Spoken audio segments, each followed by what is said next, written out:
जब मैं इस एग्ज़ाम की तैयारी कर रहा था तब मेरे एक टीचर थे जो पढ़ाते थे, तो उनके द्वारा ये बार बार बताया जाता था कि अभी पढ़ लो थोड़ा सा इस एग्ज़ाम में, और एग्ज़ाम में जब नौकरी लग जाएगी तो उसके बाद आराम ही आराम है।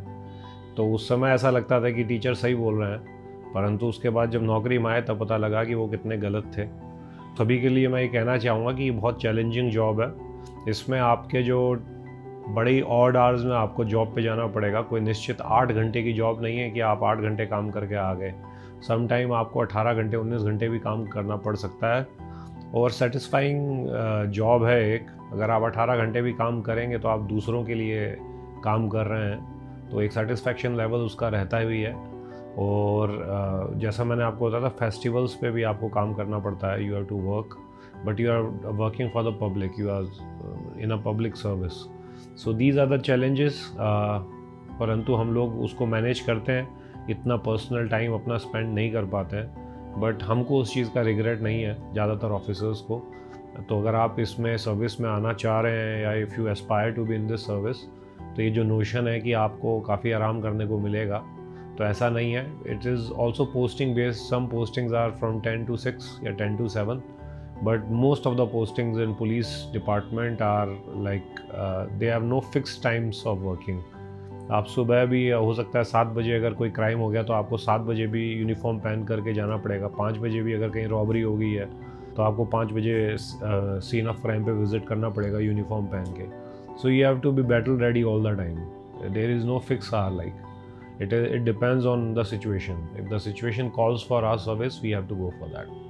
My message to all the aspirants is कि अगर आपको इस सर्विस में आना है, and if you just see the power or status which you will be holding in this service, तो वो जो आपका जो व्यू पॉइंट है वो आपको सेटिस्फेक्शन 1 2 3 4 साल तक दे सकता है कि आपके इसमें अनलिमिटेड पावर्स है, या आप लोगों को इफ़ेक्ट कर सकते हैं, वो पावर आपके पास में है। या आपका स्टेटस है कि आपको एक बहुत आलीशान बंगला मिलेगा जब आप डिस्ट्रिक्ट में होंगे, कॉलोनियल एरा का, या आपको गाड़ी मिलेगी, एस्कॉर्ट्स मिलेंगे। So these all can satisfy you momentarily for 1 or 2 years, but in the long term, after serving like for 16 hours, what still motivates me and aspire me to be in this service is the service we do to the public and the smiling face.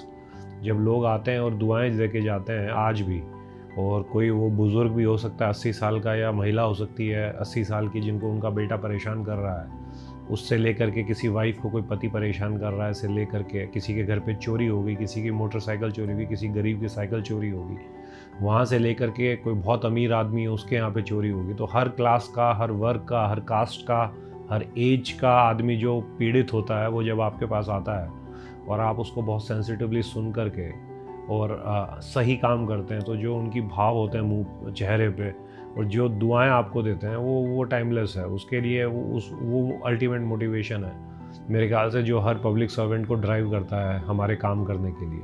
तो status symbol, society के अंदर इज्जत, या जो आपको बड़े बड़े बंगले दिखते हैं अधिकारियों के, जो सरकारी बंगले होते हैं, या गाड़ियाँ होती है जो साथ चलती है, तो वो 1 2 साल तक, 3 साल तक अच्छी लगती है अगर आपको उसके लिए भी नौकरी में आना है तो।